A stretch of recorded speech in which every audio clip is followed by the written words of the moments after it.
Come,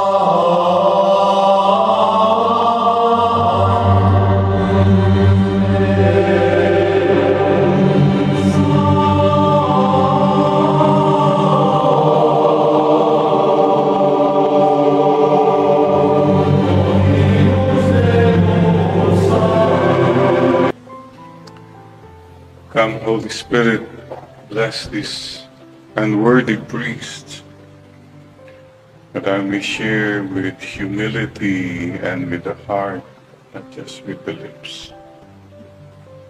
That people will listen with their hearts, not just with their ears. Come, Holy Spirit. Amen, Lord.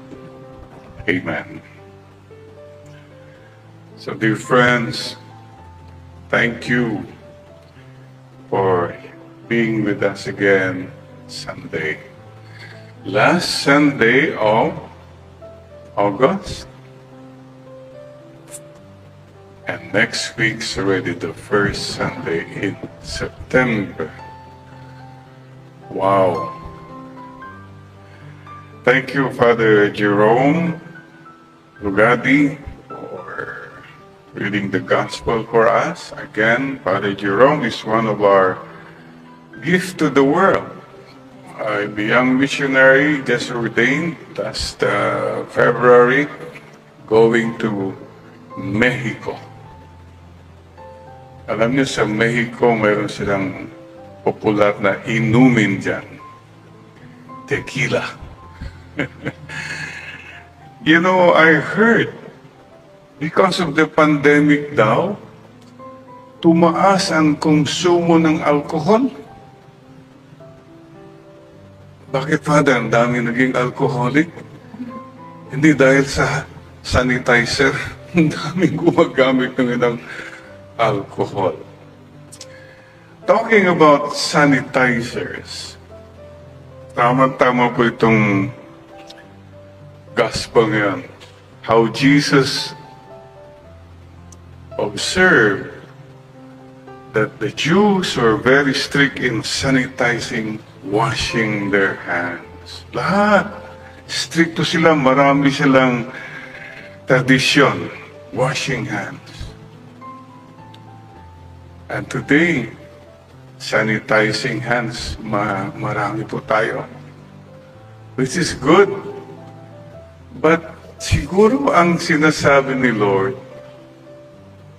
washing hands ka ng washing hands. Hindi ka naman nagwawash your heart. Washing hearts. That's something we need to remember. We're so focused on our hands. How about our hearts? May naalala ko noon isang kanta. Mari kasi yung panlabas lang Nag-lipstick ka nga, nag-lipstick. Di ka naman nag-brush your teeth. May mga ganun ba? Naalala ba yan? Nagpulbos ka nga, nagpulbos. Di ka naman agdigdigos. Di ka naman naliligo ka naman. It's a long one But that's the whole point. Mahilig lang tayo sa panlabas. So please don't forget, along with washing hands, please don't forget washing hearts. Very important po. God sees the heart. Whenever we come before the Lord, there's a lot of things in our minds, but pinaka-importante is this heart really open to God. Isa pa hong dapat na baguhin natin based on the gospel. Kasi mga iba, pa-impress, If you're living a life just to impress, after a while, ano ba yan? Ang babaw. Ang daming pa-impress. You go sa mga Facebook, mga post. Hindi ko maintindihan bakit ipopost mo pa yung anong kinain mo.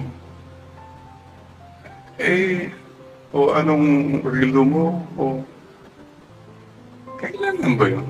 Parang, for what?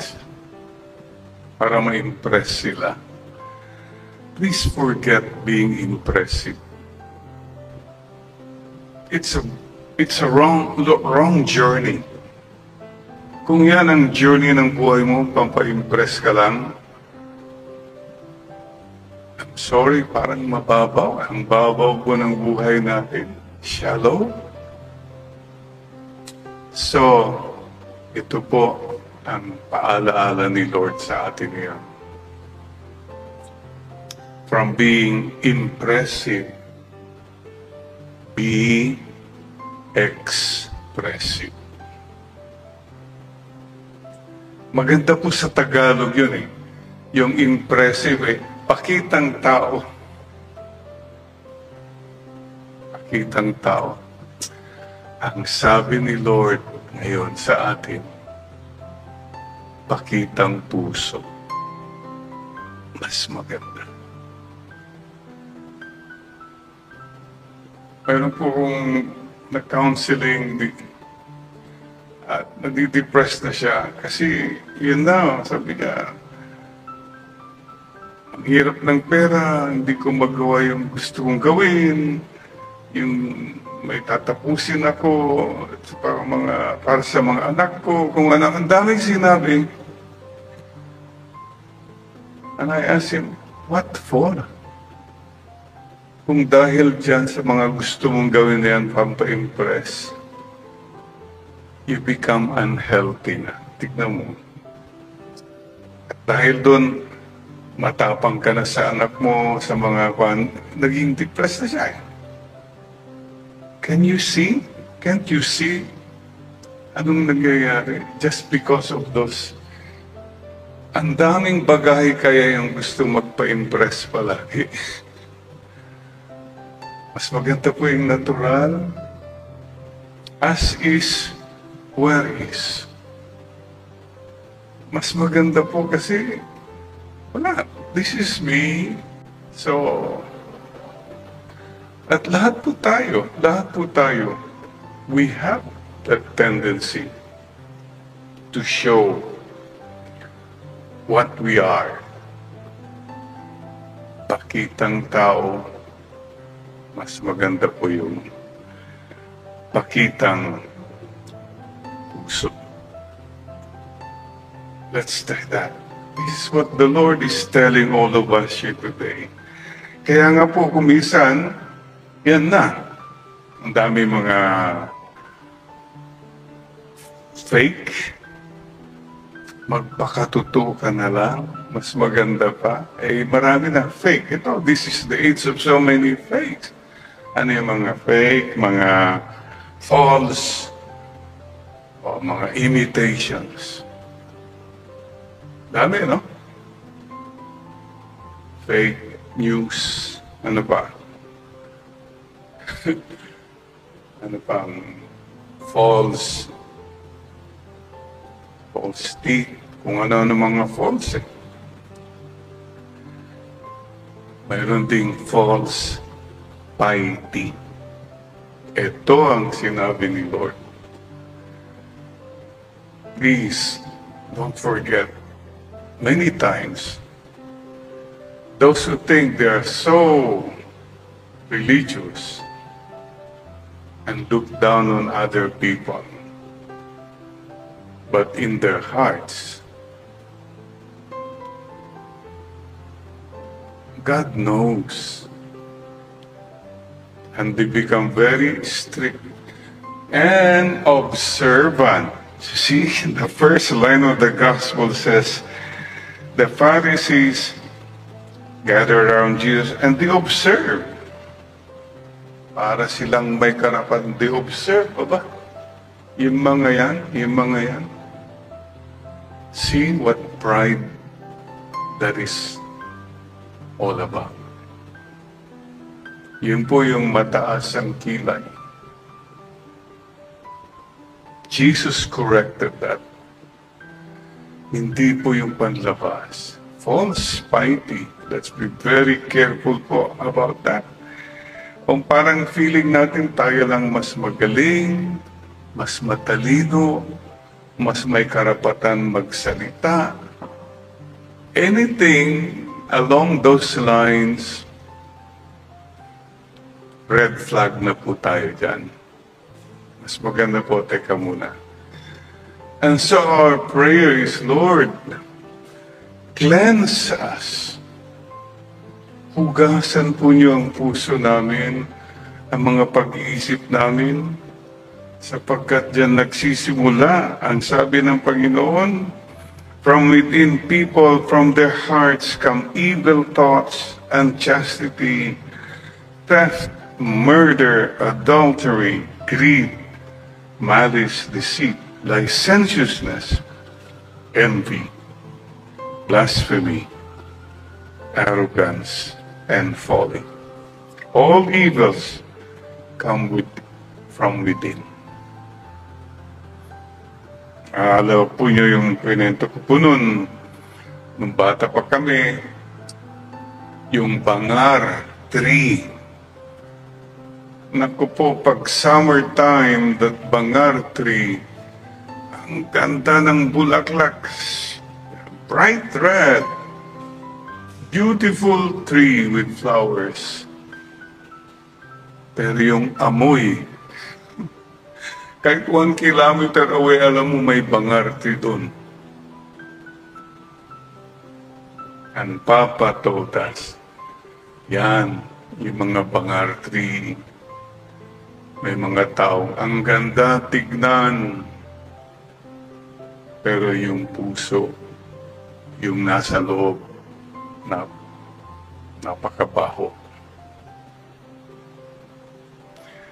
We come to the Lord always and say, Lord, cleanse us, cleanse us.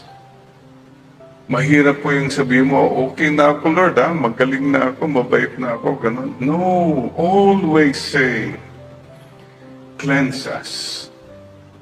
Cleansing po ang kailangan. And that takes humility, mga kapatid. And naalala ko nga nung seminarista kami, inimbita kami ng isang kaibigan somewhere in Alfonso. Sinundo pa kami kasi tennis. Wow. Merong tournament, kaya pala inimbita kami, fiesta kami. Parang dekorasyon na rin kami doon, it's whatever. But, ang hindi ko makalimutan, pagdating namin sa town, sabi niya, pakisarado natin yung mga bintana. Ha? Sabi ko, para akala nila may aircon ang kotse ko. Oh my God, sabi ko, akala namin sandali lang na-traffic. Diyos ko, ayaw yung ipabukas yung bintana. Kasi para makita raw na, baka makita nila na aircon ang sasakyan ko. That time kasi kukunti pang may aircon. You see what happened? Dahil sa pa-impress niya, ginamit pa niya mga ibang tao para lang umangat ang sarili niya. Ang dami pong gumagawa niya ngayon. But don't forget, God knows the score. Huwag po tayong mawawala ng pag-aaral. Bakit, Lord? Diyos ko po, ang daming mga nagdanakaw, nangugurakot. Parang wala namang justisya. Don't lose heart, please. God knows. And God will, God's justice will happen. Marunong po ang Panginoon. So don't lose heart, please. Continue to be true. Di ba sinabi natin, magpakatotoo. Stick to that. The truth sets you free. The truth brings you home. The truth will give you peace. Sa simula, mahirap po, but in the end, it will give you peace, mga kapatid. So yung mga pangako, o yung mga husbands and wives, di ba nangako kayo? Pangako sa'yo. Ayun, nangako kayo. Kumusta na yung mga pangako? Thank you for trying your best to be true to your promise. And anong test? Ito nga po yung truthfulness. What is the test? Number one, masasabi mo talagang okay yung commitment mo kung ang una po yung tinatawag nilang test of time. Yung nagtagal kayo, kayo pa rin. That's one sign na yung kanyang commitment ay matatag. It doesn't mean na may mga walang mga lapses, pero number two, test of fruits. Yung pagsasama ba ninyo, yung commitment ninyo, nakapagdulot ng magagandang bunga. Kasi kung ang dami kang mga sinasabi ko, wala namang resulta. You talk about a lot of things, pero wala namang results. Okay? And of course, your test of peace. If you are peaceful in spite of everything, most likely you're very true. You're trying to be true. Be truthful. Di po ba? Last week, sabi natin, huwag dapat truth decay. At huwag din truth delay. At huwag na huwag yung truth walay. Yan ang nangyayari ngayon eh. Inaayos-ayos na lang. No. The Lord says, it's the heart in the end. It's always the heart. And alam po nyo, mga iba rin po mga napaka-stricto. Sa isa't isa, mga denumero, bakit ganyan, ganyan. Speaking strict, was it last week? Meron akong Zoom mass. 100 years old lola. Pagdating ng 8 o'clock mass, tulog na. Bakit? Strict daw yung parents niya, pinatulog na siya. What I'm saying is, kidding aside, masyado tayong stricto sa iba, pero are we qualified? Are we worthy to be like that? Imposing it on others, and yet, hindi naman tayo sumusunod sa mga dapat. Think about it, mga kapatid. So, my dear friends, even minsan, pati sa mga regulations,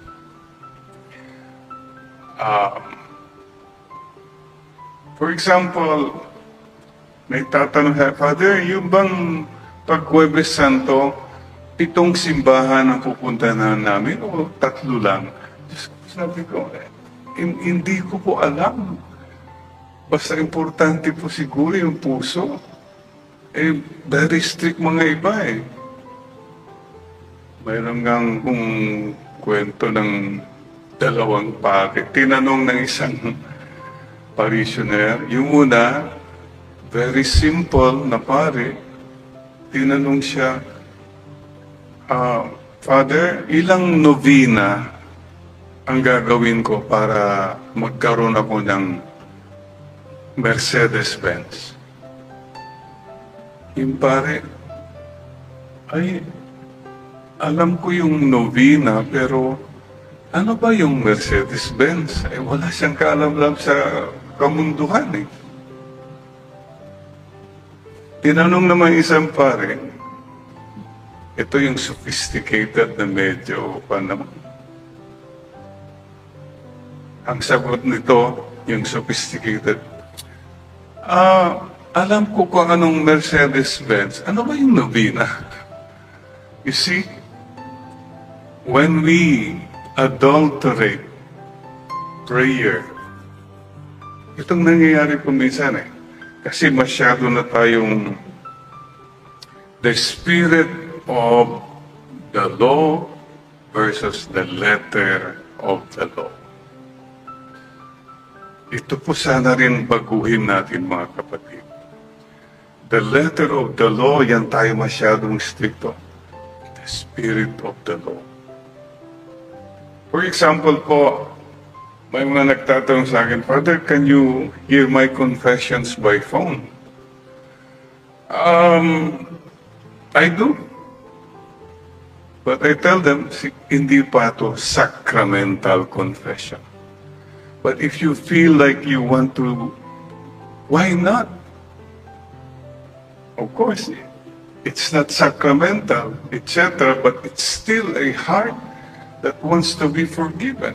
Or somebody in the ICU by phone. Wala sigurong oil, anointing, but still a sacrament. It's not a sacrament maybe, but it's an encounter with the Lord. Yun pong ibig ko sabihin. Kung minsan yung mga letter of the law, nakakalimutan tuloy natin yung spirit of the law. Ito nga po lagi sinasabi natin, I heard somebody say it, the 3 C's of the church na dapat natin, wag lang yan. Kasi mas madalas pinag-uusapan natin the creed, yung mga doktrina. Daming debate dyan. Valid, of course, yes. Number 2, the code, canon law. Naku, mga batas-batas. Kailangan po yan. And number 3, cult, yung liturgy, rubrics, ang dapat. Okay po yan. Pero kung yan lang po, ang yan lang at yan lang palagi, we will become irrelevant to people as a church, especially to the young. Instead of the 3 C's, hindi naman instead po. Beyond the 3 C's, also with the 3 C's of code, creed, and code, the 3 C's of learn to talk more about charity, see community, and another see, of course, Christ Himself, the person of Christ. I-balance po natin yan, mga kapatid. So our prayer is, cleanse us, O Lord. Cleanse us. By the way, I am finishing a book entitled Cleansing Moments. Moments when you realize, oops, something was wrong in me. Marami pala akong dapat pang baguhin. Cleansing moments. I hope to finish it by my birthday, October 1. It's a simple sharing of what little things I realized. For example, one cleansing moment was isang pilgrimage po. Mayroon po akong pilgrim na matanda na, lalo na sa Japan. Lahat palaging tanggal ng sapatos, paglabas, balik uli. And what I did was, tinutulungan ko yung matanda, about 75, 80. At nilalagay ko yung sapatos niya. Pagkatapos din, I took my pan para lang matulungan. So I thought that was okay. Until I saw Father Bobby, who was in Japan that time, sumama siya sa amin nung one day nung punta kami sa parish niya. I saw Father Bobby remove the shoes, nilagay niya sa kwan. Pagbalabas namin, I saw Father Bobby get the shoes at lumuhod siya. Tinali pa niya yung sapatos ng matanda. That was a cleansing moment for me. Akala ko I was doing something already. Kulang pa. Marami po tayong mga cleansing moments. When we realize, oh God, still have so much to learn about humility and true love. Isipin mo, kapatid, pag-isipan po natin lahat. Kala natin okay na tayo, that's the worst thing you could think of. I am a work in progress. I am a sinner. I need conversion. At any moment of our lives, dapat po ganun ang thought natin. We all need cleansing, mga kapatid. So we ask the Lord to be cleansed. One time, I had a convert, ang hirap pakisamahan. Well, there are people like that. Ang yabang magsalita, palaging siya lang salita ng salita. Parang, so deep inside my heart, parang ayaw ko na siyempre. I mean, I'm trying my best, but tumatahimik na lang ako. Pero deep inside my heart, sabi ko, pambira naman ito. Then I got sick of flu one day. And then in the evening, he was knocking on my door. Somebody pag-open ko. Yung difficult comfort na yun. Oh, Jer, pinagluto kita ng sopas. Oh God, sabi ko. You see, I felt so cleansed. May this time of the pandemic really cleanse us. If we really listen to God, yeah, things will be whispered to us. So mga kapatid, let our prayer be cleanse my heart, O God. We bow our heads then and ask the Lord to cleanse all of us. Listen to the Lord telling you and me now from the book of Ezekiel. I will sprinkle clean water upon you to cleanse you from all your impurities and from all your idols. I will cleanse you. In this moment of quiet, is there anything in your life, kapatid, na gusto mo ng malinis?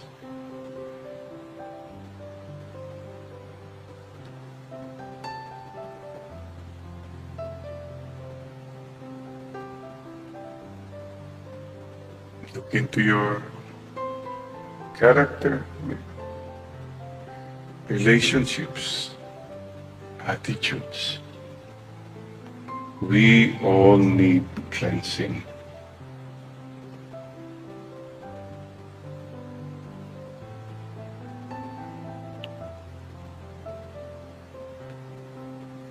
And God gives us this promise. I will give you a new heart and place a new spirit within you, taking from your bodies your stony hearts and giving you natural hearts. I will put my spirit within you and make you live by my statutes. Careful to observe my decrees You shall live in the land I gave your fathers. You shall be my people, and I will be your God. Thank you, God. Thank you, Lord.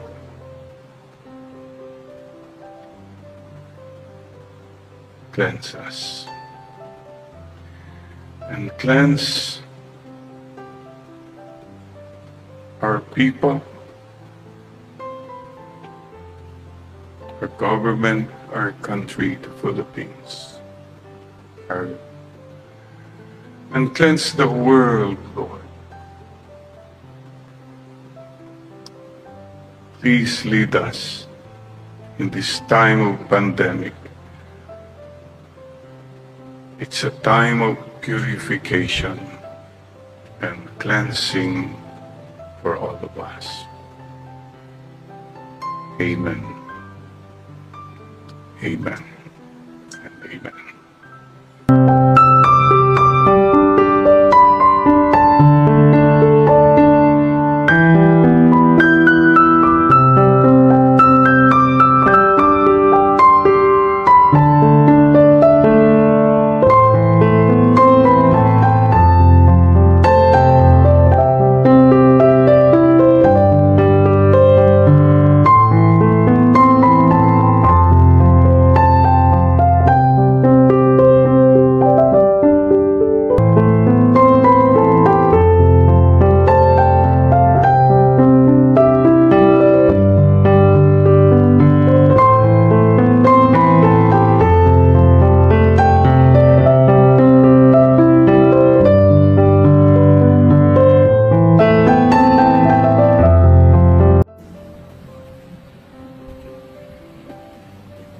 Come, Holy Spirit, come, Holy Spirit, bless this unworthy priest, that I may preach with humility and with the heart, not just with the lips, that people listen with their hearts, not just with their ears. Come, Holy Spirit, come, Holy Spirit. And sisters and brothers, it's the month of August. Somebody said August means ask until God unveils something tangible. I ask you now, before we go on, you tell the Lord, meron ka bang hinihingi? Sana. You ask God now. Ask until God unveils something tangible. Yung hinihingi mo na yan. Believe. Yes. This is the uplifting message. Huwag po yung August, month ng mga ghost, month ng mga malas. That's not uplifting at all. We must always proclaim the good news, not the bad news. And having said that, mga kapatid, there's something very uplifting. Aba, guess what? This Sunday, we were lifted up. Oy. I usually say the Mass dito po sa baba nitong big church. All of a sudden, today, Sir Nino told us na dito sa main church, wow, nag-level up. We were lifted up. I like to, because the gospel today is something that lifts us up. Ang ganda po ng mensahe ng Panginoon, the bread of life, that we should not work for food, that bread that perishes. Yung tinapay na napapanis, na nasisira, hindi po. I am the bread of life. That's very uplifting. Mayroon palang eternal life. Oh, before that, my fellow senior citizens, there's an uplifting message. Pakinggan po niyo to, ha? Listen to this. I read it. Sabi, my dear fellow senior citizens, let's take care of ourselves and avoid injuries. Most of us were made in the 1940s, 1950s, and the 1960s, so no more spare parts available. And so, warranty period is long over. Expiry date is coming soon. But remember, we are a very limited edition. O hindi ba, imbis na titignan natin yung downside, mayroon limited edition pala tayo. There's something that lifts us up. And this is what the good news is all about. Today, I want to talk about lifting up instead of going down. Kasi po, after 1.5 years, marami po madadown na talaga. Ito, lockdown na naman. Oo. It's not a lockdown, mga kapatid. It's being with the Lord again. Yun dapat po ang mga pananaw natin. Ano man po, gaano man po. Nasa iyo po yan eh. Nasa atin po. We pray for the grace to see the going up instead of the going down. Kapatid, remember this. I am the bread of life from heaven. Whoever comes to me will never hunger. And whoever believes in me will never thirst. Ang hirap po. Palagi tayong ginugutom, palagi tayong nauuhaw. But here is the promise of the Lord. Salamat po, Panginoon. Alam po nyo, I would like to remind us again, eternal life. Buhay na walang hanggan. Where there are no more tears, no more pain, no more sorrow, no more COVID. In heaven, no more politics, no more corruption. In heaven, wala pong mayayabang, masusungit, wala pong mga bashers. This is the promise of the Lord. Please, don't forget that promise. Something beautiful awaits us, those who love the Lord. And please remember this, the preface of the Mass for the Dead. It says, Lord, remind us that life is changed, not ended with death. And from our earthly dwelling that turns to dust, we have an eternal dwelling in heaven. Yun po ang pangako ng Panginoon. Kaya nais ko lang pong paalala, yung mga, kung ang buhay mo panay lang pera, yung lahat. Don't forget, may langit po. Meron lang po akong na-experience noon sa Spain. Coffee stop, so kasama ng mga pilgrims, may restaurant, ganon-ganon. Alam nyo ba, may nakita kong automatic coffee machine. Aba, sabi ko, binasa ko. Ay, siyempre, sabi ko, marunong din ako ng Espanyol. Inisa-isa ko, okay, right. Sabi, instruction para sa broto cafe. Mamandang, ito. Aba, nakuha ko na lahat. Naglagay na ako ng coin, pinindot ko. Tapos, dinig ko po, the sweet sound of success. Nag-grind na yung coffee. Wow, sabi ko, galing, okay, good. Kaya ko pala ng Espanyol. Bigla na lang sumisigaw yung bartender.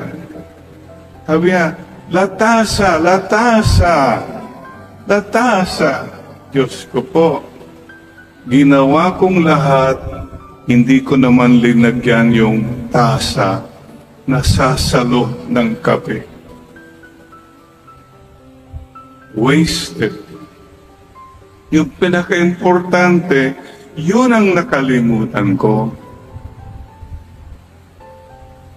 Paala-ala po, baka lahat ginawa mo na sa mundo, yumaman ka na, sumikat ka na, lahat ng, pero nakalimutan mo yung pinaka-importante. Yung tasa na sasalo sa kape. Ano pong ibig sabihin? Anong silbi mo, makuha mo lahat sa mundo, kapatid? Sinayang mo naman ang kaluluwa mo. Mga kapatid, sa dami ng pera nakuha mo, baka may iba, ninakaw pa yan. Nilagay mo lang sa bulsa mo, sayang. Sana nilagay mo yan sa puso ng ibang tao. Yan po. Sana ang sasalo ng lahat ng mga blessings mo. Ito po paalaala sa atin, mga kapatid. Lalong-lalo na po ngayong pandemic, ito na naman. Pahirapan na po na naman, lalo na po yung walang-wala. Please remember this. Lahat po, sino man dyan, businessman, politicians, mga autoridad,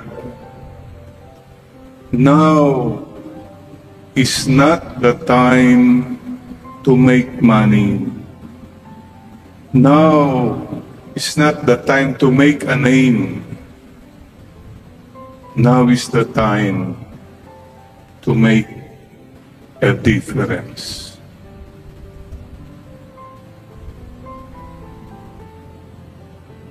Ano kayang tatanungin ni Lord pagharap natin sa Kanya? Ang pinakamalungkot po na madinig natin when we come before God at the end of our lives is, if the Lord will tell you, you wasted it. Sinayang mo lang ang lahat na binigay kong blessing sa iyo. Sinayang mo lang yan sa sarili mo. That would be the saddest realization. You wasted it. Sana po hindi natin madidinig yan. Instead, sana pagharap mo kay Lord, akapin ka niya at sabihin niya, anak, welcome to my kingdom. When I was hungry, you gave me food. I was thirsty, you gave me drink. I was a prisoner, you visited me. Nagmalasakit ka sa akin. Inherit the kingdom prepared for you from the beginning of the world. Sisters and brothers, tanungin po natin, lahat ng trabaho mo, o mga iba pa, nagnakaw ka, is it worth it all? Is it worth it all? What for? For whom? Lahat yan. Think about it. We are very limited. Lahat po tayo will make a final accounting to the Lord at the end of our lives. So, mga kapatid, make a difference. Yesterday was the feast of a great saint, Saint Ignatius of Loyola, the Jesuits. And meron po siyang maganda pong panalangin. Teach us, good Lord, to serve as you deserve, to give, not to count the cost, to fight and not to heed the wounds, to toil and not to seek for rest, to labor and not to ask for any reward, save that of knowing we do your will. Very uplifting, no? Ito pong kailangan natin, uplifting. And what could be more uplifting than weightlifting? Oh, diba? Hi, Deline Diaz.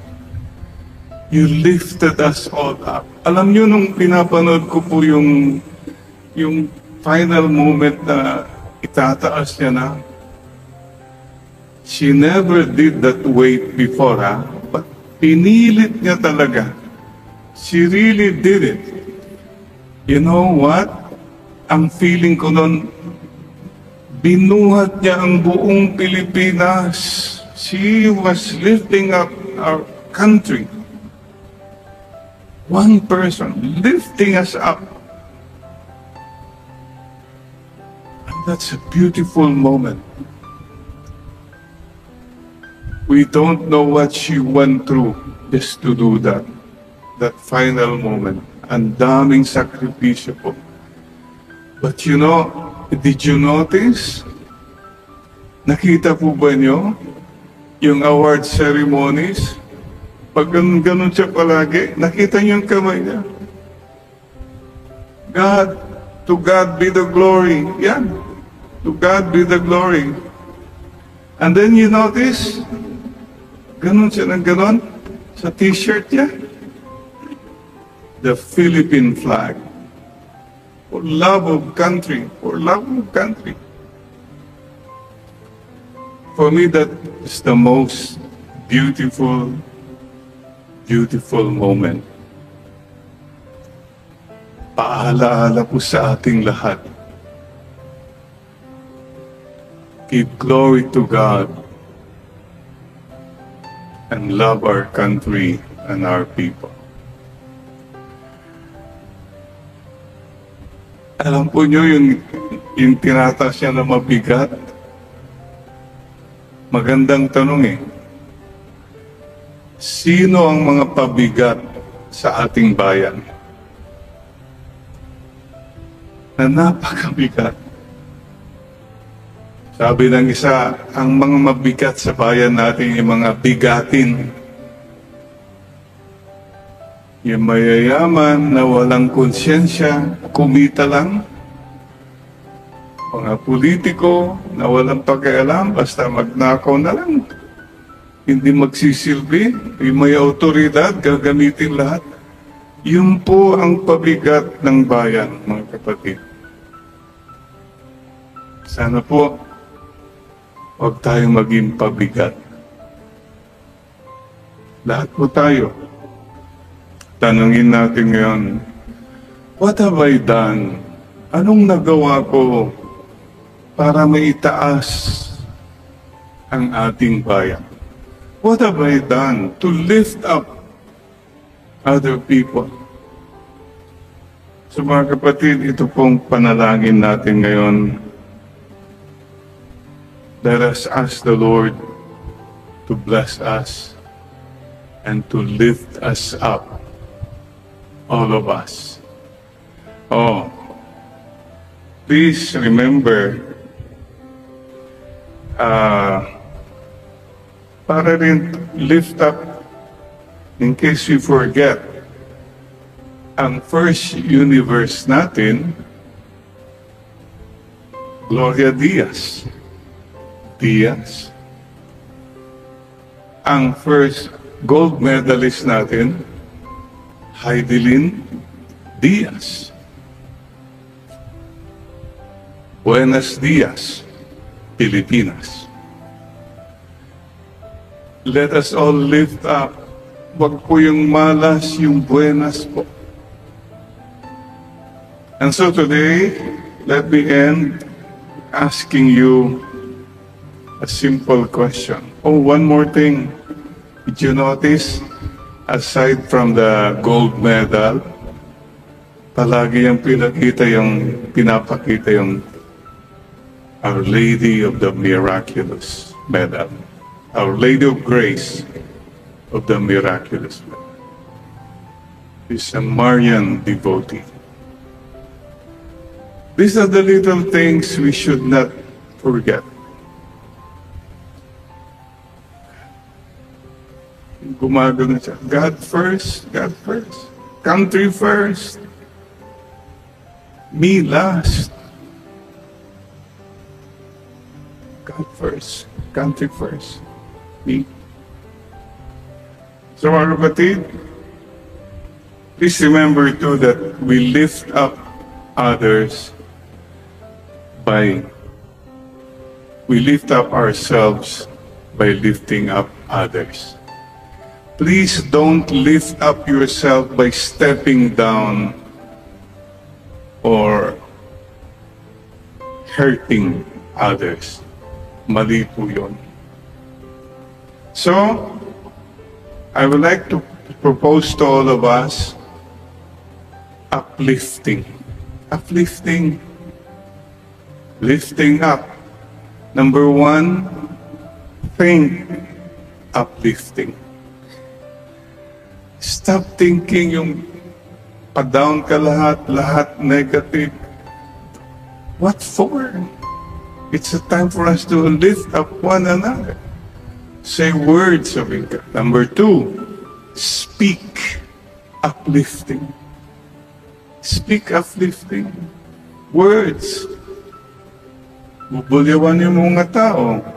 Mumurahin mo or lahat ng mga negative, yan ang sinasabi mo. You're putting them all down. Lift them up. Laking bagay po yun, yung makadinig lang isang tao, salamat. Wow! Nalala ko nga po minsan I was a young missionary to Abra. Yung jeepney driver, talagang pagod, whatever. Nagbusena siya.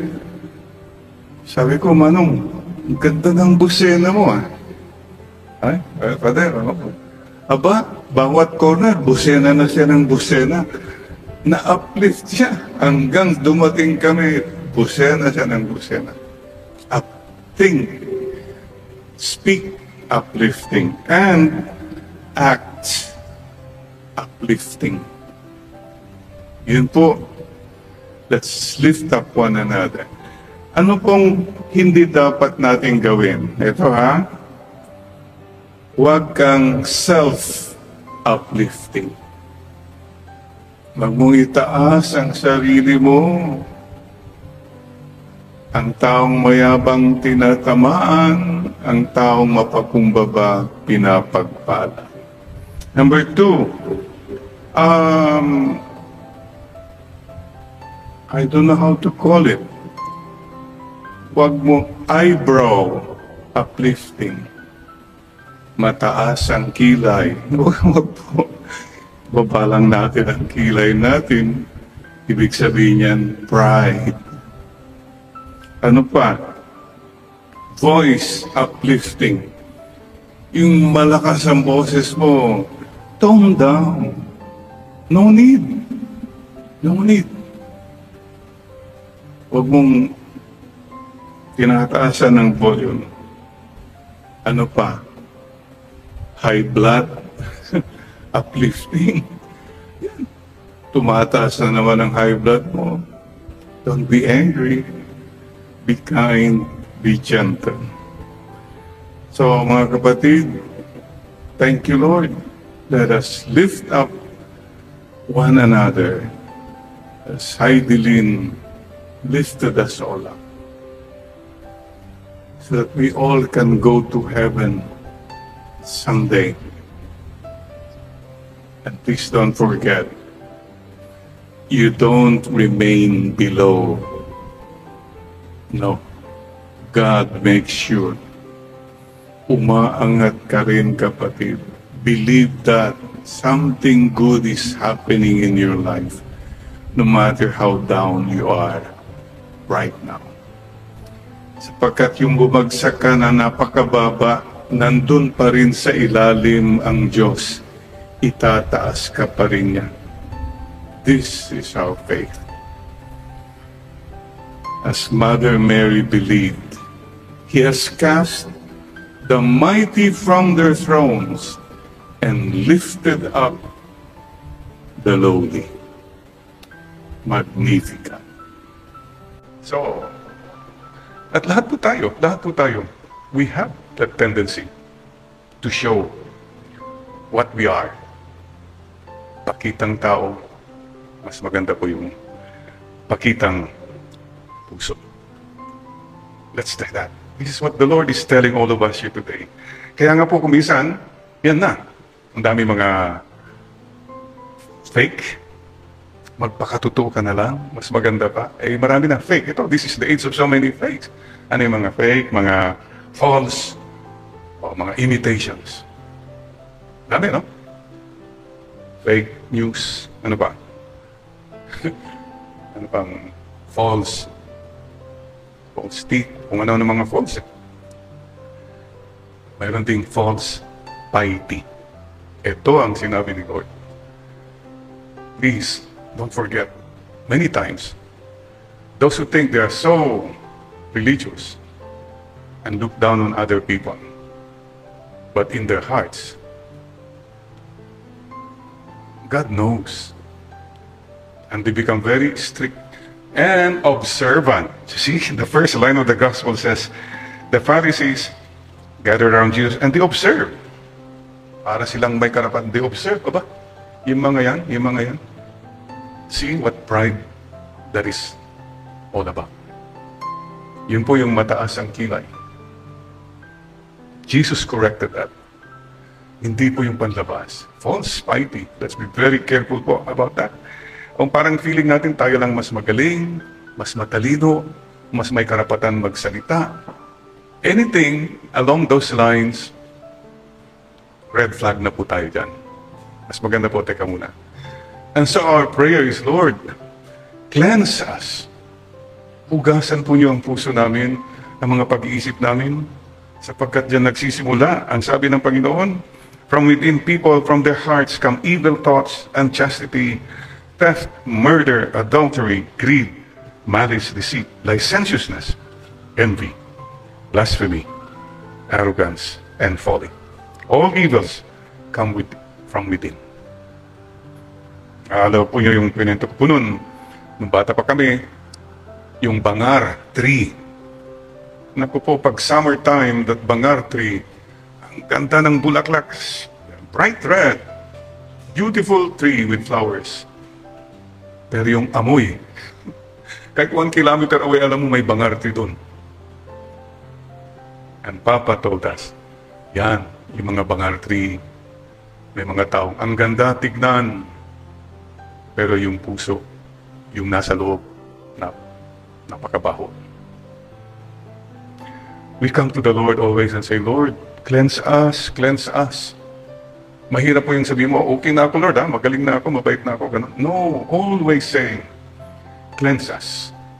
Cleansing po ang kailangan. And that takes humility, mga kapatid. And naalala ko nga nung seminarista kami, inimbita kami ng isang kaibigan, somewhere in Alfonso. Sinundo pa kami kasi tennis. Wow. Merong tournament, kaya pala inimbita kami, fiesta. Parang dekorasyon na rin kami doon, it's whatever. But, ang hindi ko makalimutan, pagdating namin sa town, sabi niya, pakisarado natin yung mga bintana. Ha? Sabi ko, para akala nila may aircon ang kotse ko. Oh my God, sabi ko, akala namin sandali lang na traffic. Diyos ko, ayaw ipabukas yung bintana. Kasi para makita raw na, baka makita nila na aircon ng sasakyan ko. That time kasi kukunti pa may aircon. You see what happened? Dahil sa pa-impress niya, ginamit pa niya mga ibang tao para lang umangat ang sarili niya. Ang dami pong gumagawa niya ngayon. But don't forget, God knows the score. Huwag po tayong mawawala ng pag-aaral. Bakit, Lord? Diyos ko po, ang daming mga nagdanakaw, nangugurakot. Parang wala namang justisya. Don't lose heart, please. God knows and God's justice will happen. Marunong po ang Panginoon. So don't lose heart, please. Continue to be true. Ano ba sinabi natin? Magpakatotoo. Stick to that. The truth sets you free. The truth brings you home. The truth will give you peace. Sa simula, mahirap po, but in the end, it will give you peace, mga kapatid. So yung mga pangako, yung mga husbands and wives, di ba nangako kayo? Pangako sa'yo. Ano yun? Nangako kayo. Kumusta na yung mga pangako? Thank you for trying your best to be true to your promise. And anong test? Ito nga po yung truthfulness. What is the test? Number 1, masasabi mo talagang okay yung commitment mo kung ang una po yung tinatawag nilang test of time. Yung nagtagal kayo. Kayo pa rin. That's one sign. Yung kanyang commitment ay matatag. It doesn't mean na may mga walang mga lapses, pero number 2, test of fruits. Yung pagkasama ba ninyo, yung commitment nyo, nakapagdulot ng magagandang bunga. Kasi kung ang dami kang mga sinasabi, pero wala namang resulta. You talk about a lot of things, pero wala namang results. Okay? And of course, your test of peace. If you are peaceful, in spite of everything, most likely, you're very true. You're trying to be true. Be truthful. Di po ba? Last week, sabi natin, huwag dapat truth decay. At huwag din truth delay. At huwag na huwag yung truth walay. Yan ang nangyayari ngayon eh. Inaayos-ayos na lang. No. The Lord says, it's the heart. In the end, it's always the heart. And alam ko nyo, mga iba rin po, mga napaka-stricto. Sa isa't isa, mga denumero, bakit ganyan. Speaking of strict, was it last week? Meron akong Zoom mass. 100 years old, Lola. Pagdating ng 8 o'clock mass, tulog na. Bakit? Strict daw yung parents niya, pinatulog na siya.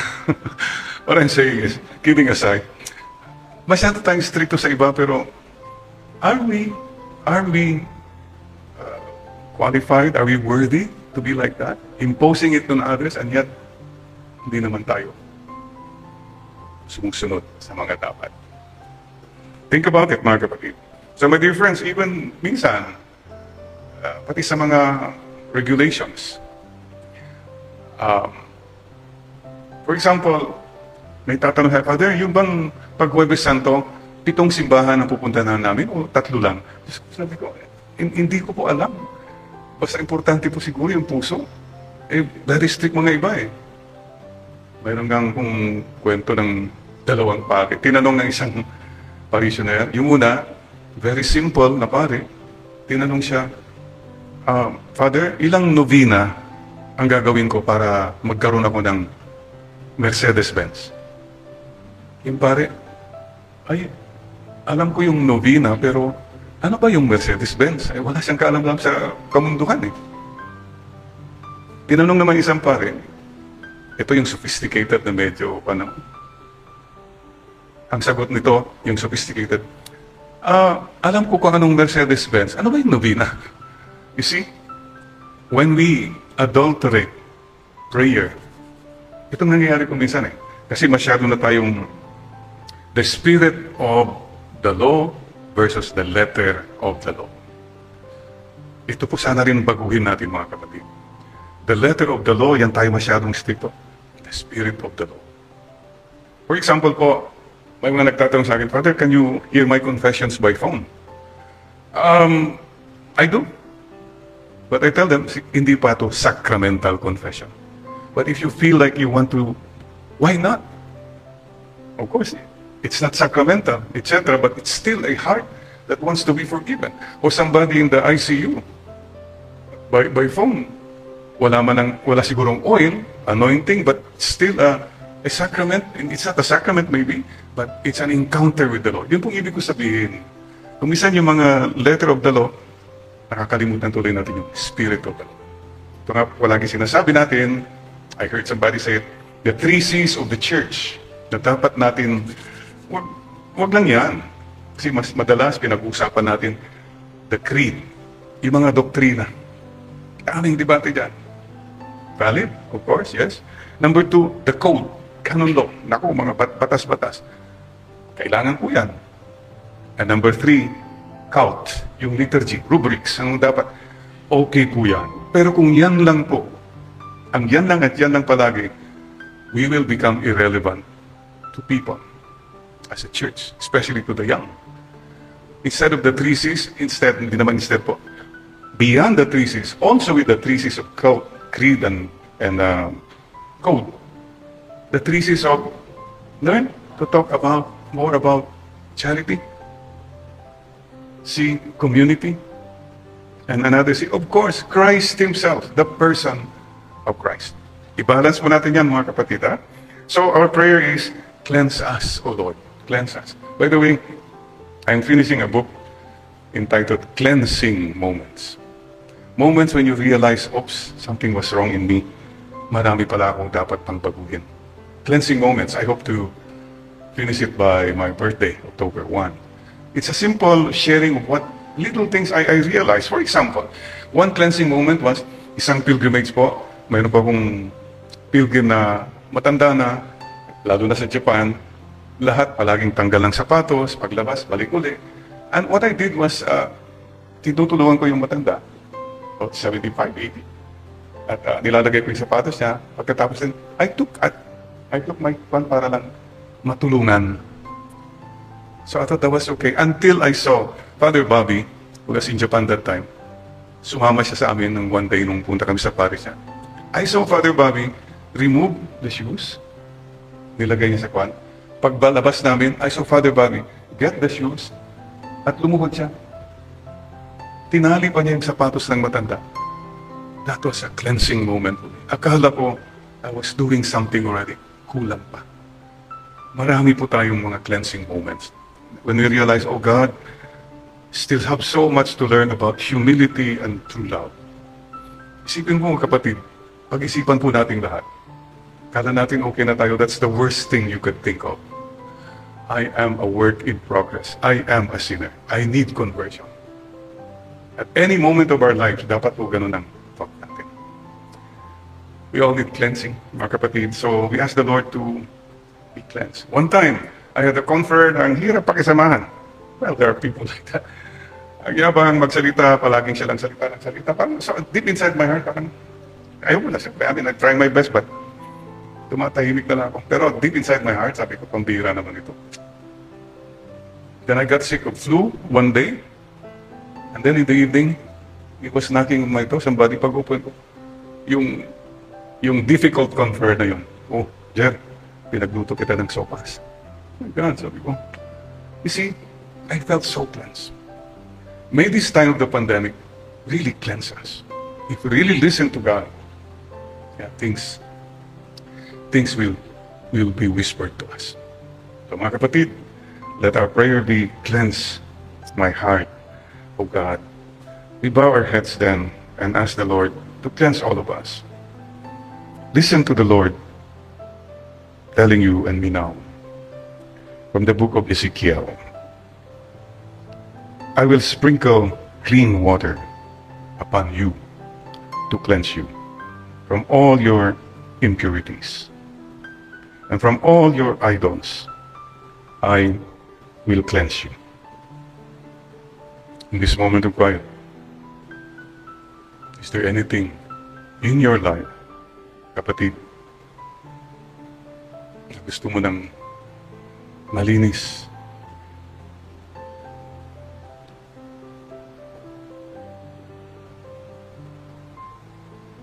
Look into your character, relationships, attitudes. We all need cleansing.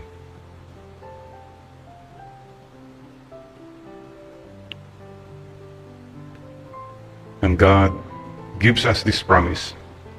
I will give you a new heart and place a new spirit within you, taking from your bodies your stony hearts and giving you natural hearts. I will put my spirit within you and make you live by my statutes, careful to observe my decrees. You shall live in the land I gave your fathers. You shall be my people, and I will be your God. Thank you, God. Thank you, Lord. Cleanse us. And cleanse our people, our government, our country, the Philippines. And cleanse the world, Lord. Please lead us in this time of pandemic. It's a time of purification and cleansing for all of us. Amen. Amen. And amen.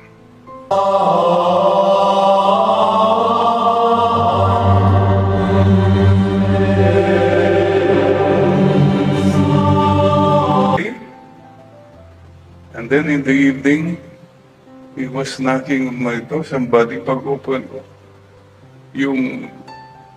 Yung difficult confer na yun. Oh, Jer, pinagluto kita ng sopas. Oh my God, sabi ko. You see, I felt so cleansed. May this time of the pandemic really cleanse us. If we really listen to God, yeah, things will be whispered to us. So mga kapatid, let our prayer be, cleanse my heart, O God. We bow our heads then and ask the Lord to cleanse all of us. Listen to the Lord telling you and me now from the book of Ezekiel. I will sprinkle clean water upon you to cleanse you from all your impurities and from all your idols. I will cleanse you. In this moment of quiet, is there anything in your life, kapatid, na gusto mo ng malinis,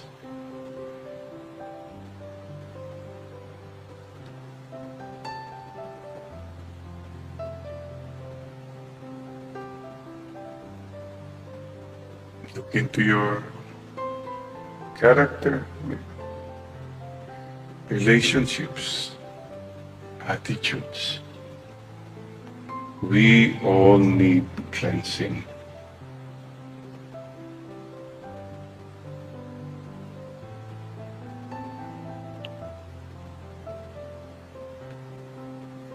And God gives us this promise: I will give you a new heart and place a new spirit within you, taking from your bodies your stony hearts and giving you natural hearts. I will put my spirit within you and make you live by my statutes. Careful to observe my decrees. You shall live in the land I gave your fathers. You shall be my people, and I will be your God. Thank you, God. Thank you, Lord.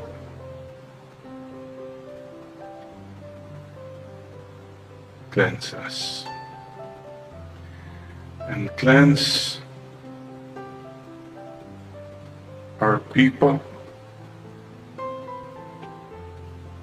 our government, our country, the Philippines. And cleanse the world, Lord. Please lead us in this time of pandemic. It's a time of purification and cleansing for all of us. Amen. Amen. And amen.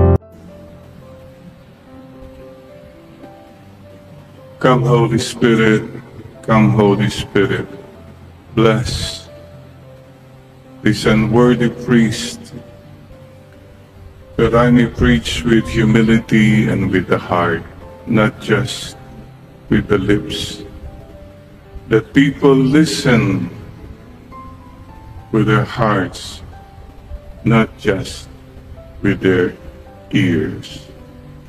Come, Holy Spirit, come, Holy Spirit. And sisters and brothers, it's the month of August. Somebody said August means ask until God unveils something tangible. I ask you now, before we go on, you tell the Lord, meron ka bang hinihingi? Sana You ask God now. Ask until God unveils something tangible. Yung hinihingi mo na yan. Believe. Yes. This is the uplifting message. Huwag po yung August, month ng mga ghost, month ng mga malas. That's not uplifting at all. We must always proclaim the good news, not the bad news.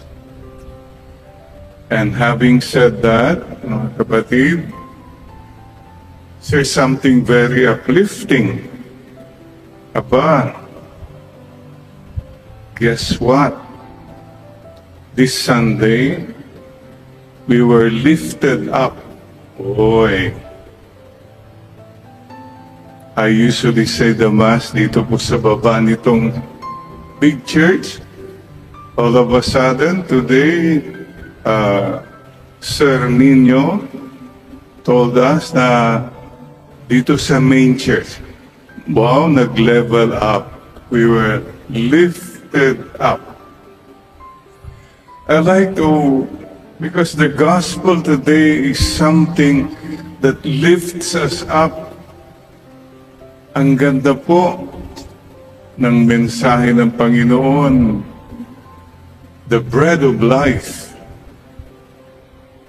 that we should not work for bread that perishes. Yung tinapay na napapanis, na nasisira, hindi po. I am the bread of life. That's very uplifting. Mayroon palang eternal life. Oh, before that, my fellow senior citizens, there's an uplifting message. Pakinggan po niyo to, ha? Listen to this. I read it. Sabi, my dear fellow senior citizens, let's take care of ourselves and avoid injuries. Most of us were made in the 1940s, 1950s, and the 1960s, so no more spare parts available. And so, warranty period is long over. Expiry date is coming soon. But remember, we are a very limited edition.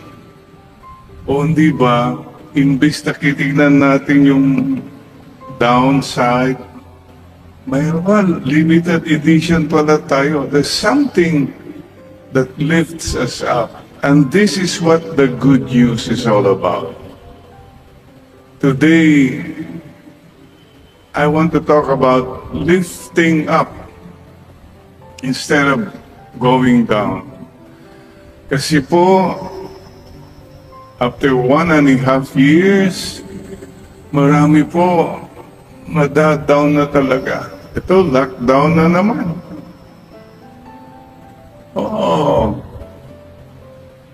it's not a lockdown, mga kapatid. It's a being with the Lord again. Yun dapat po ang mga pananaw natin, ano man po, gaano man po. Nasa iyo po yan eh.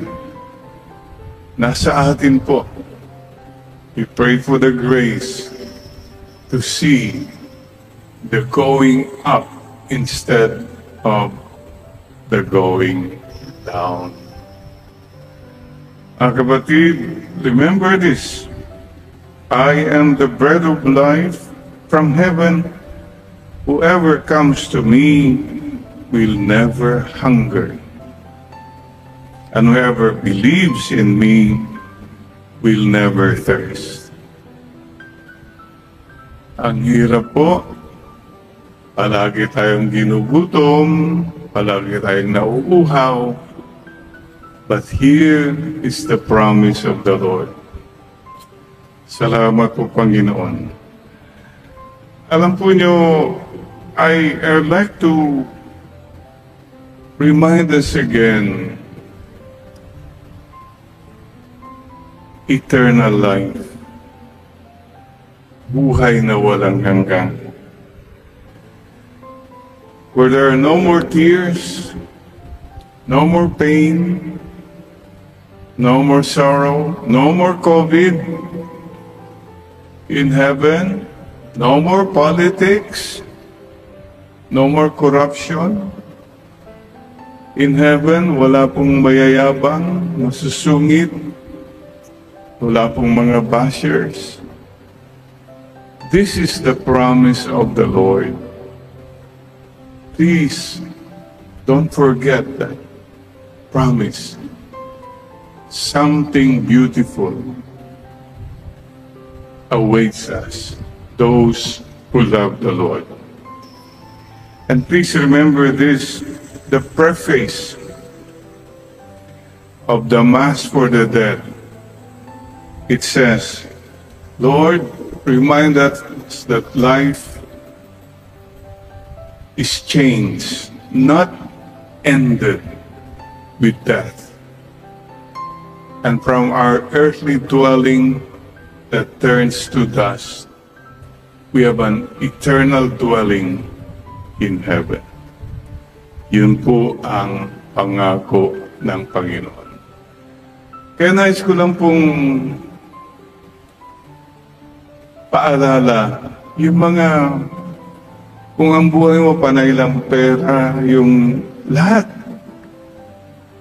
Don't forget, may langit po. Meron lang po akong na-experience noon sa Spain. Coffee stop, so kasama ng mga pilgrims, may restaurant, ganon-ganon. Alam niyo ba, may nakita kong automatic coffee machine. Aba, sabi ko, binasa ko. Ay, siyempre, sabi ko, marunong din ako ng Espanyol. Inisa-isa ko, okay, right, sabi, instruction para sa broto cafe. Mamandang ito. Aba, nakuha ko na lahat. Naglagay na ako ng coin, pinindot ko. Tapos dinig ko po, the sweet sound of success. Nag-grind na yung coffee. Wow, sabi ko, galing, okay, good. Kaya ko pala ng Espanyol. Bigla na lang sumisigaw yung bartender. Sabi niya, latasa, latasa, latasa. Diyos ko po, ginawa kong lahat, hindi ko naman linagyan yung tasa na sasalo ng kape. Wasted. Yung pinaka-importante, yun ang nakalimutan ko. Paala-ala po, baka lahat ginawa mo na sa mundo, yumaman ka na, sumikat ka na, lahat ng... Pero nakalimutan mo yung pinaka-importante. Yung tasa na sasalo sa kape. Ano pong ibig sabihin? Anong silbi mo makuha mo lahat sa mundo, kapatid? Sinayang mo naman ang kaluluwa mo. Mga kapatid, sa dami ng pera nakuha mo, baka may iba ninakaw pa yan. Nilagay mo lang sa bulsa mo, sayang. Sana nilagay mo yan sa puso ng ibang tao. Yan po. Sana ang sasalo ng lahat ng mga blessings mo. Ito po paalaala sa atin, mga kapatid. Lalong-lalo na po ngayong pandemic, ito na naman. pahirapan na po na naman, lalo na po yung walang-wala. Please remember this. Lahat po, sino man dyan, businessman, politicians, mga autoridad, now is not the time to make money. Now is not the time to make a name. Now is the time to make a difference.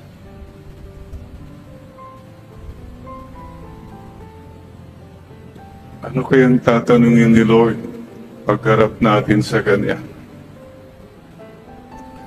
Ang pinakamalungkot po na madinig natin when we come before God at the end of our lives is, if the Lord will tell you, you wasted it. Sinayang mo lang ang lahat na binigay kong blessing sa iyo. Sinayang mo lang yan sa sarili mo. That would be the saddest realization. You wasted it. Sana po hindi natin madidinig yan. Instead, sana pagharap mo kay Lord, akapin ka niya at sabihin niya, anak, welcome to my kingdom. When I was hungry, you gave me food. I was thirsty, you gave me drink. I was a prisoner, you visited me. Nagmalasakit ka sa akin. Inherit the kingdom prepared for you from the beginning of the world. Sisters and brothers, tanungin po natin, lahat ng trabaho mo, o mga iba pa, nagnakaw ka, is it worth it all? Is it worth it all? What for? For whom? Lahat yan. Think about it. We are very limited. Lahat po tayo will make a final accounting to the Lord at the end of our lives. So, mga kapatid, make a difference. Yesterday was the feast of a great saint, Saint Ignatius of Loyola, the Jesuits. And meron po siyang maganda pong panalangin. Teach us, good Lord, to serve as you deserve, to give, not to count the cost, to fight and not to heed the wounds, to toil and not to seek for rest, to labor and not to ask for any reward, save that of knowing we do your will. Very uplifting, no? Ito pong kailangan natin, uplifting. And what could be more uplifting than weightlifting? Oh, diba? Hi, Deline Diaz. You lifted us all up. Alam nyo, nung pinapanood ko po yung final moment na itataas niya na, she never did that weight before, ha? But pinilit niya talaga. She really did it. You know what? Ang feeling ko nun, Binuhat niya ang buong Pilipinas. She was lifting up our country. One person lifting us up. And that's a beautiful moment. We don't know what she went through just to do that. That final moment. Ang daming sakripisyo po. But you know, did you notice? Nakita po ba niyo yung award ceremonies? Pag ganun siya palagi, nakita niyo yung kamay niya. God, to God be the glory. Yan. To God be the glory. And then you notice, ganun siya ng ganun sa t-shirt niya. The Philippine flag. For love of country. For love of country. For me, that is the most beautiful, beautiful moment. Paalaala po sa ating lahat. Give glory to God and love our country and our people. Alam po nyo yung tinataas niya na mabigat? Magandang tanong eh. Sino ang mga pabigat sa ating bayan? Na napakabigat. Sabi ng isa, ang mga mabigat sa bayan natin yung mga bigatin. Yung mayayaman na walang konsyensya, kumita lang. Mga politiko na walang pakialam, basta magnakaw na lang. Hindi magsisilbi, yung may autoridad, gagamitin lahat. Yun po ang pabigat ng bayan, mga kapatid. Sana po, huwag tayong maging pabigat. Lahat po tayo. Tanungin natin ngayon, what have I done? Anong nagawa ko para maitaas ang ating bayan? What have I done to lift up other people? So mga kapatid, ito pong panalangin natin ngayon. Let us ask the Lord to bless us and to lift us up. All of us. Oh, please remember,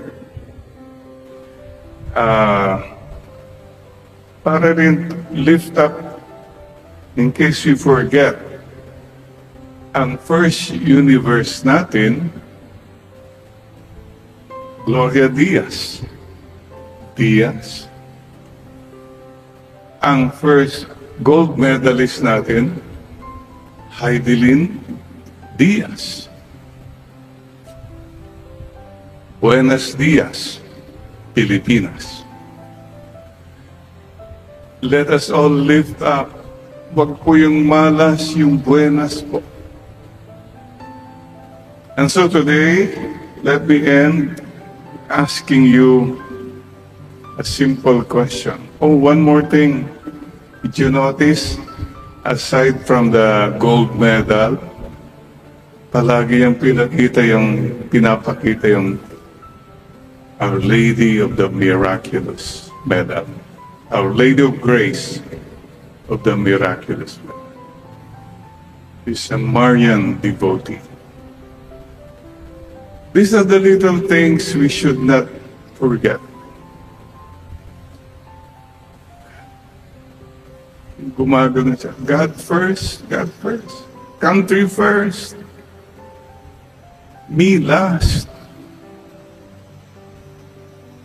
God first. Country first. Me.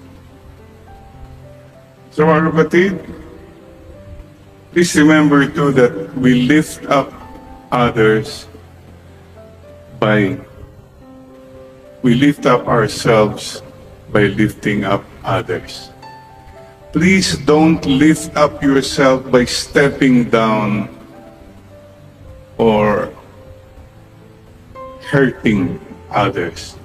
Mali po yun. So, I would like to propose to all of us uplifting. Uplifting. Lifting up. Number one, think uplifting. Stop thinking yung pa-down ka lahat negative. What for? It's a time for us to lift up one another. Say words of encouragement. Number two, speak uplifting. Speak uplifting. Words. Bubulyawan yung mga tao. Mumurahin mo or lahat ng mga negative, yan ang sinasabi mo. You're putting them all down. Lift them up. Laking bagay po yun, yung makadinig ng isang tao, salamat. Wow! Nalala ko nga po minsan I was a young missionary to Abra. Yung jeepney driver, talagang pagod, whatever. Nagbusena siya. Sabi ko, Manong, ang ganda ng busena mo Ay, Father, aba, bawat corner, busena na siya ng busena. Na-uplift siya hanggang dumating kami, busena siya ng busena. Think, speak uplifting, and act uplifting. Yun po. Let's lift up one another. Ano pong hindi dapat natin gawin? Ito huwag kang self-uplifting. Huwag mong itaas ang sarili mo. Ang taong mayabang tinatamaan, ang taong mapakumbaba pinapagpala. Number two, I don't know how to call it. Huwag mo eyebrow uplifting. Mataas ang kilay. Huwag po. Baba lang natin ang kilay natin. Ibig sabihin yan, pride. Ano pa? Voice uplifting. Yung malakas ang boses mo, tone down. No need. No need. Huwag mong tinataasan ng volume. Ano pa? High blood. Uplifting. Yan. Tumataas na naman ang high blood mo. Don't be angry. Be kind. Be gentle. So, mga kapatid, thank you, Lord. Let us lift up one another as Heidelin lifted us all up, so that we all can go to heaven someday. And please don't forget, you don't remain below. No. God makes sure umaangat ka rin, kapatid. Believe that something good is happening in your life, no matter how down you are right now. Sapagkat yung bumagsak ka na napakababa, nandun pa rin sa ilalim ang Diyos. Itataas ka pa rin niya. This is our faith. As Mother Mary believed, He has cast the mighty from their thrones and lifted up the lowly. Magnificat. So, at lahat po tayo, we have that tendency to show what we are. Pakitang tao, mas maganda po yung pakitang puso. Let's take that. This is what the Lord is telling all of us here today. Kaya nga po kumisan, yan na. Ang dami mga fake. Magpakatotoo ka na lang. Mas maganda pa. Eh, marami na fake. Ito, this is the age of so many fakes. Ano yung mga fake, mga false, o mga imitations. Dami, no? Fake news. Ano pa? Ano pang false false teeth, kung ano ng mga false. Mayroon ding false piety. Ito ang sinabi ni Lord. Please, don't forget, many times, those who think they are so religious and look down on other people, but in their hearts, God knows. And they become very strict and observant. See, the first line of the gospel says, the Pharisees gathered around Jesus and they observed. Para silang may karapan, they observe. Aba, yung mga yan. See what pride that is all about. Yun po yung mataas ang kilay. Jesus corrected that. Hindi po yung panlabas. False piety. Let's be very careful po about that. Kung parang feeling natin tayo lang mas magaling, mas matalino, mas may karapatan magsalita, anything along those lines, red flag na po tayo dyan. Mas maganda po, teka muna. And so our prayer is, Lord, cleanse us.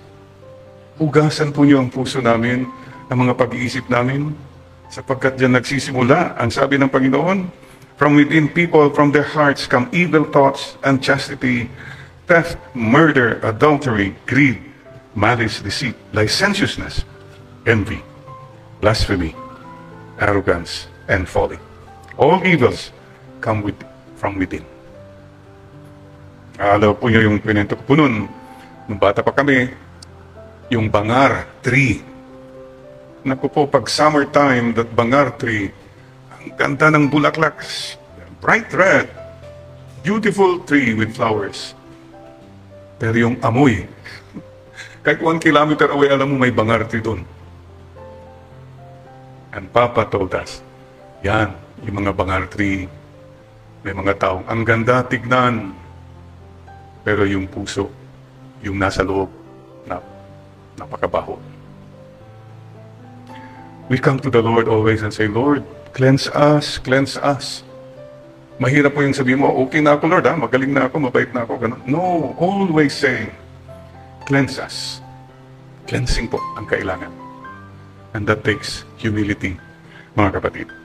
And naalala ko nga nung seminarista kami, inimbita kami ng isang kaibigan somewhere in Alfonso. Sinundo pa kami kasi tennis. Wow. Merong tournament, kaya pala inimbita kami, fiesta kami. Parang dekorasyon na rin kami doon, whatever. But, ang hindi ko makalimutan, pagdating namin sa town, sabi niya, pakisarado natin yung mga bintana.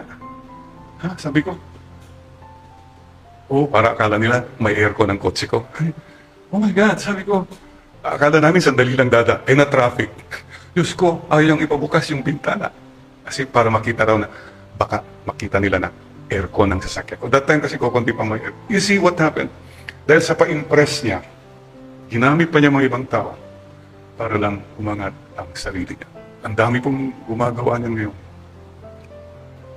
But don't forget, God knows the score. Huwag po tayong mawawala ng pag-aaral. Bakit, Lord?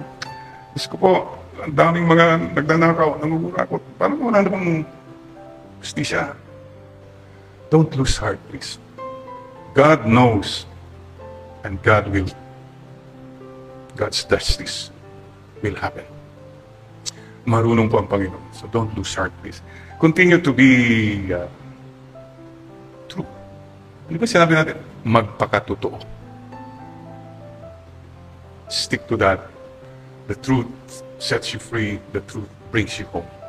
The truth will give you peace. Sa simula, mahirap po, but in the end, it will give you peace, mga kapatid.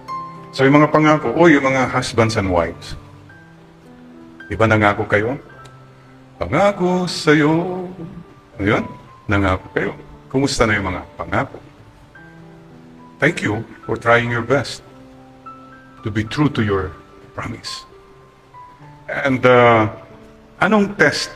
Ito nga po yung truthfulness. What is the test? Number 1, masasabi mo talagang okay yung commitment mo kung ang una po yung tinatawag nilang test of time. Yung nagtagal kayo. Kayo pa rin. That's one sign. Yung inyong commitment ay matatag. It doesn't mean na may walang mga lapses, pero Number 2, test of fruits. Yung pagkasama ba ninyo, yung commitment nyo, nakapagdulot ng magagandang bunga. Kasi kung ang dami kang mga sinasabi, pero wala namang resulta. You talk about a lot of things, pero wala namang results. Okay? And of course, your test of peace. If you are peaceful, in spite of everything, most likely, you're trying to be true. Be truthful. Di po ba? Last week, sabi natin, huwag dapat truth decay. At huwag din truth delay. At huwag na huwag yung truth walay. Yan ang nangyayari ngayon eh. Inaayos-ayos na lang. No. The Lord says, it's the heart. In the end, it's always the heart. And alam ko nyo, mga iba rin po mga napaka-stricto. Sa isa't isa, mga denumero, bakit ganyan. Speaking strict, was it last week? Meron akong Zoom mass. 100 years old, Lola. Pagdating ng 8 o'clock mass, tulog na. Bakit? Strict daw yung parents niya, pinatulog na siya. What I'm saying is, kidding aside, masyado tayong stricto sa iba, pero are we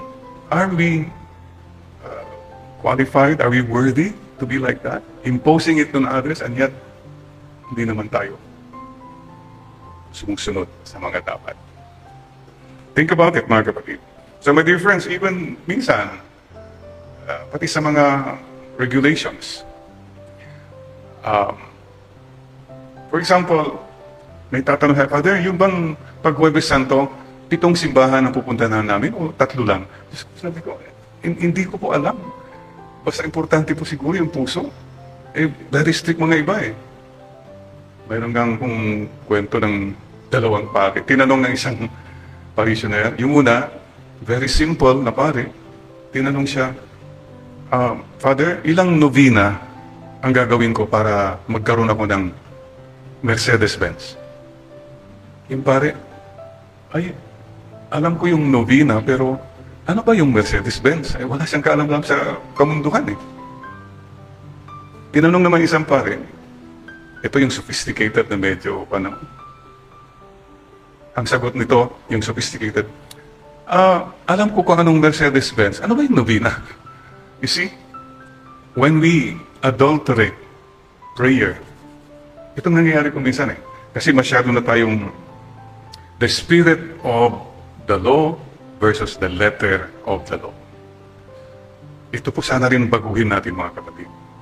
The letter of the law, yan tayo masyadong stricto. The spirit of the law. For example po, may mga nagtatanong sa akin, Father, can you hear my confessions by phone? I do. But I tell them, hindi pa ito sacramental confession. But if you feel like you want to, why not? Of course, it's not sacramental, etc. But it's still a heart that wants to be forgiven. Or somebody in the ICU, by phone. Wala sigurong oil, anointing, but still a sacrament. It's not a sacrament maybe, but it's an encounter with the Lord. Yun pong ibig ko sabihin.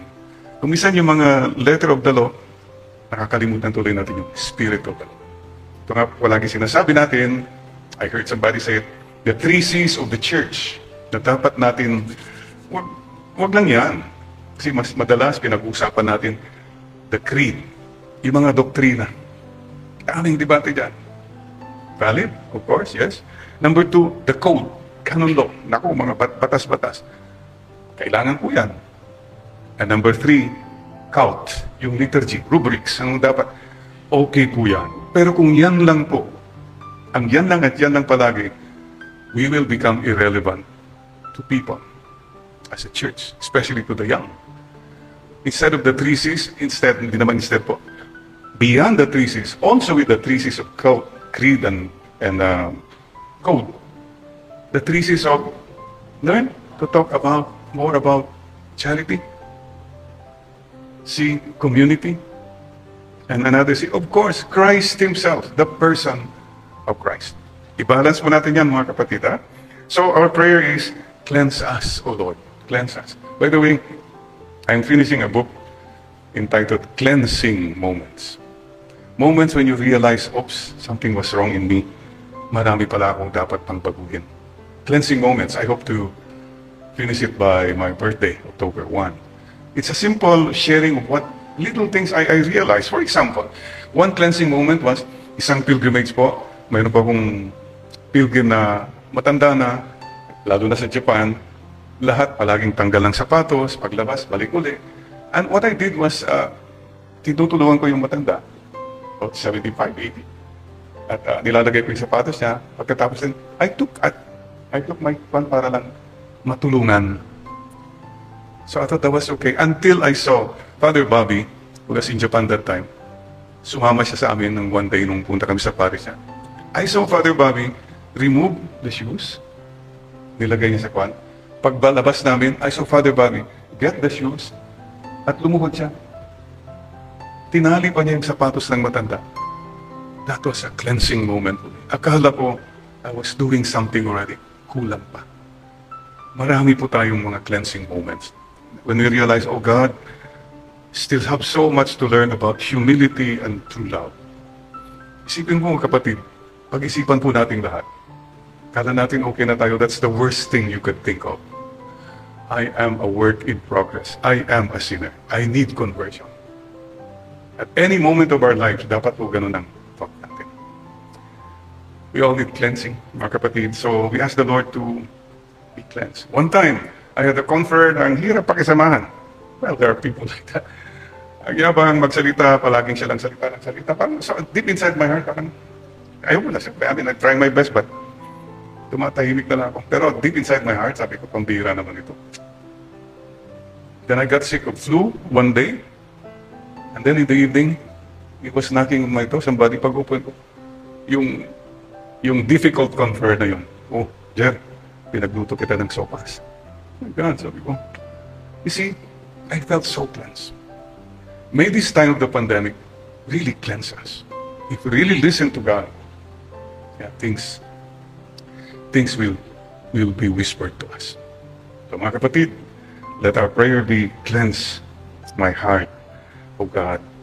We bow our heads then and ask the Lord to cleanse all of us. Listen to the Lord telling you and me now from the book of Ezekiel. I will sprinkle clean water upon you to cleanse you from all your impurities and from all your idols. I will cleanse you. In this moment of quiet, is there anything in your life, kapatid, na gusto mo ng malinis?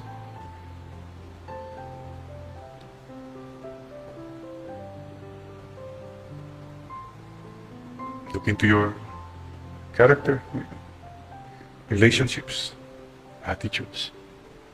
We all need cleansing.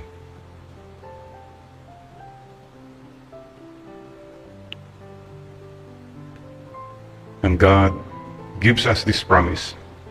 I will give you a new heart and place a new spirit within you, taking from your bodies your stony hearts and giving you natural hearts. I will put my spirit within you and make you live by my statutes. Careful to observe my decrees. You shall live in the land I gave your fathers. You shall be my people, and I will be your God. Thank you, God. Thank you, Lord. Cleanse us. And cleanse our people, our government, our country, the Philippines. And cleanse the world, Lord. Please lead us in this time of pandemic. It's a time of purification and cleansing for all of us. Amen. Amen. And amen.